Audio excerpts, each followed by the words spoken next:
Magandang gabi po sa lahat. Tayo nagbabalik ulit dito sa ating munting channel para mag-discuss ulit ng another coins. Kung magkano na ang kanyang mga presyo sa ating mga online selling. Ayan. At magandang gabi po sa lahat ng kolektor, mga numismatis po. Ayan. Ang pag-usapan natin barya po ay 50 centimos po. Ayan. 50 centimos po ni Marcelo H. Del Pilar. Ayan, year 1988, doble 8. Pagkatalikod naman natin, makikita nyo dyan ang isang imahe po ng 50 centimos ang nakabukang pakpak ng agila. Ayan, ang scientific name po niyan ay Pictopaga jeffreys. Ayan. Yan ang kanyang scientific name. Ayan. Tingnan natin kung magkano na ang kanyang mga presyo sa ating mga online selling. Pero bago yan, kilalanin mo muna natin siya. Issue po nito ay Philippines po. Period Republic 1946 up to date po. Type nito standard circulation coins. Years 1983 hanggang 1990. Value nito 50 centimos. Large type kasi may maliit yan. Ito po yung kanyang maliit. Ayan. Papakita natin. Ayan ang kanyang maliit.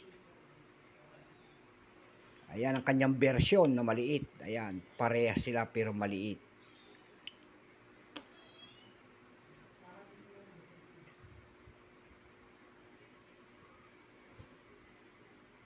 Currency nito piso, 1967 up to date po. Composition niya ay copper nickel. May bigat lamang 6 grams, may habang 25 mm. May kapal po naman ito 1.62 mm. Hugis po bilog. Orientation niyan ay medal alignment.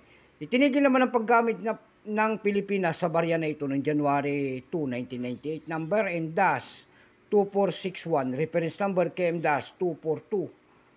Ito pong year 1988, ito po ay 9%. Kung ilang piraso naman ang ginawa ng ating Bangko Sentral sa barya na hawak natin, ito po ay 24,108,000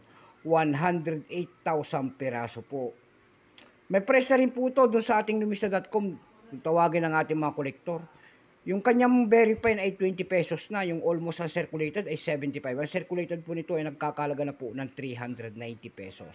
Dako naman tayo sa mga kanyang mga presyo sa ating mga online selling.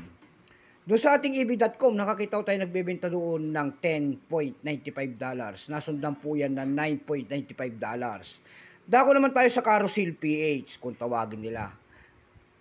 Sa Carousel PH naman po, mayroon tayo nakita nagbebenta doon ng 750 pesos.